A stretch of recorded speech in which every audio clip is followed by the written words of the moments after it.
Les gars, vous le savez mieux que moi, le football est devenu aujourd'hui un véritable jeu de dames, un véritable jeu de dupes. Quelles sont ces grandes polémiques qui tournent sur Internet? Le Real Madrid va-t-il jouer la finale ou pas? Les gars, je vais vous dire une chose, ce n'est qu'une tempête dans un verre d'eau. La finale va se tenir. Vous avez vu depuis le début de la journée, des informations fusent de partout. Le Real a décidé de se retirer. Le Real n'a pas respecté les protocoles. Le Real a boycotté les protocoles. Alors cette histoire est par d'où? On va mettre les choses à leur place.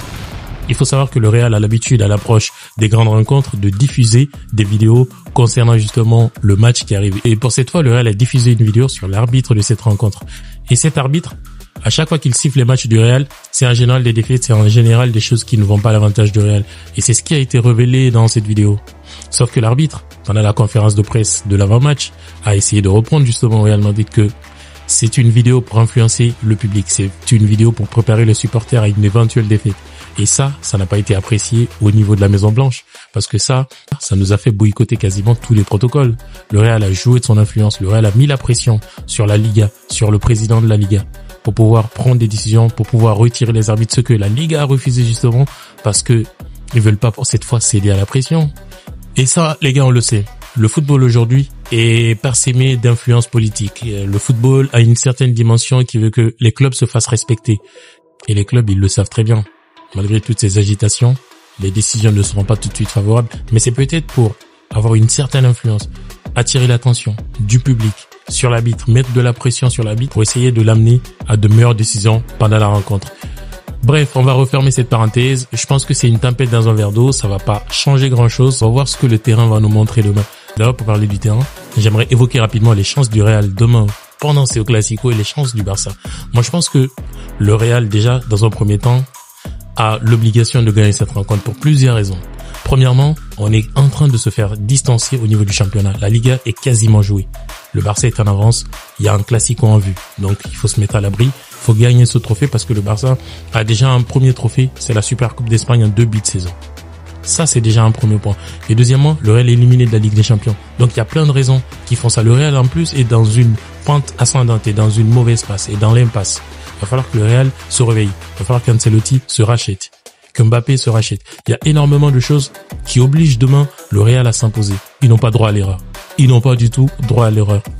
Comment réussir, comment parvenir? Je pense que le Real a quasiment tout son effectif. C'est vrai qu'il y a des blessés. Camavinga, il n'est pas en bonne forme en ce moment, donc son absence ne casse pas la patte à un canard. L'absence de Alaba, par contre, moi, pour ma part, ça me gêne un peu. Parce que c'est un joueur, en fait, qui retrouvait quand même un certain élan. C'est vrai qu'il n'a pas été bon au match aller contre Arsenal, mais sa première mi-temps, dernièrement en Liga, n'était pas mal. Malgré sa petite blessure. Moi, je pense que il aurait pu être quand même une bonne pioche pour ce Classico-là. Mais son absence va peser un peu. Alors, les chances du Real, ça va être où? Ça va être dans la composition, ça va être dans l'animation de demain. Parce qu'on a vu comment on a perdu les 3 derniers Classicos. On a vu comment Ancelotti a fait animer cette équipe. Je pense que s'il change un certain nombre de choses, s'il y a des joueurs qui se retrouvent dans une certaine dimension, dans un certain état de forme, le Real peut peut-être s'imposer demain. Si par exemple Vasquez nous fait le match qu'il nous a fait récemment, ça peut être bien. Récemment, c'est-à-dire en Liga, il a fait un très très bon match. Il a fait un très bon match, les gars, on peut pas se louper. Contre Retafe, il a été bon. Si Valverde, je sais pas comment il va l'utiliser demain, peut-être qu'il va le mettre latéral, mais moi je le préfère au milieu parce que quand il le met au milieu, il peut être plus bon pour l'équipe. Il peut faire équilibrer le milieu parce que Tchouaméni, il peut être bon, mais il a besoin d'un accompagnateur. Il a besoin d'un joueur qui peut être avec lui. Il a besoin d'un partenaire pour pouvoir être le plus étincelant dans le match. Alors la composition, ça me fait me poser des questions. Mais un 4-4-2, moi j'irai pas pour ça en vrai. En réalité, j'irai plutôt pour un 4-3-3. Après à Carlo de trouver le meilleur équilibre. Un 4-3-3 avec Tchouaméni, Valverde, Bellingham à la pointe de ces 3 milieux, avec un latéral comme Vasquez. Parce que le Barça quand même a des absences, les gars, pour évoquer aussi les chances du Barça. Le Barça a des absences. Il n'y a pas Lewandowski, il n'y a pas Baldé. Donc, je pense que Vasquez, il peut littéralement jouer sur le côté droit.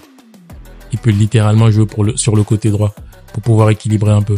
Après, il y a toujours une deuxième solution, c'est de décaler Valverde sur le côté et mettre Ceballos au milieu pour pouvoir équilibrer ce milieu. Mais l'un à l'autre, il faut quand même garder Rodrigo parce que ça pourrait être intéressant pour le Real. Du côté du Barça, je pense qu'ils ont beaucoup moins de chances demain de s'imposer face au Real parce qu'on a vu les derniers matchs du Barça, le Barça a été quand même en difficulté contre Celta Vigo, contre Moriba par exemple. Ils ont été en galère. L'absence de Lewandowski aussi qui vient s'ajouter à ça. Il y a l'absence d'Alexandre Baldé. C'est 2 joueurs majeurs du Barça. Après, le reste de l'effectif est là. On a vu dans l'effectif le retour de Ter Stegen. Mais l'équipe, quand même, va avoir un petit déséquilibre sur le front de l'attaque. Ferran Torres, ils peuvent jouer avec leur milieu habituel, avec un trio au milieu constitué de De Jong, de Pedri, de Firmino ou de Olmo. Ça va pas changer grand chose. Je pense que le Real a énormément de chance demain. De toute façon, dans les derniers classicos, le Real a plus gagné en coupe qu'autre chose. Je pense que le Real a l'habitude de s'imposer en coupe face au FC Barcelone. Donc, le Real a littéralement ses chances demain. Moi, c'est mon avis. Je ne sais pas ce que vous en pensez. Dans l'histoire des classicos, on a une petite avance. Je pense que le Barça se rapproche un peu mieux. C'est pas ce qui nous intéresse pour le moment. Ce qui est le plus intéressant, ça va être le match de demain. Les chances du Real sont littéralement présentes. Il va falloir vraiment aller les chercher. Il va falloir y aller avec de la motivation, de l'engagement, de la détermination. Parce qu'il y a quelque chose à faire. Tout va dépendre dans un premier temps pour moi de la composition. Ça va également dépendre de l'animation que Carlito essaiera de mettre en place. Peut-être en deuxième mi-temps essayer de jouer avec les jeunes prodiges qui sont dans les jeunes prodiges qui sont sur le banc. C'est-à-dire Arda Güler, c'est-à-dire Endrick encore moins, mais Arda Güler il peut être intéressant avec sa touche technique, avec ses derniers matchs qu'il nous affiche. Franchement, il peut apporter ses touches de créativité au niveau du match de demain.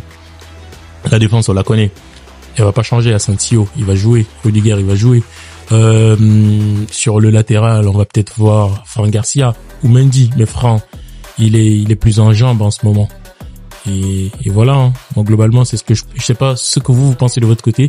Vous pouvez me le dire en commentaire, mais je pense que le Real a littéralement ses chances demain. On va voir ce que ça va donner. Retour demain soir pour débriefer ce qui ressortira de ce classico. Si t'as aimé cette vidéo, like et abonne-toi. Ciao.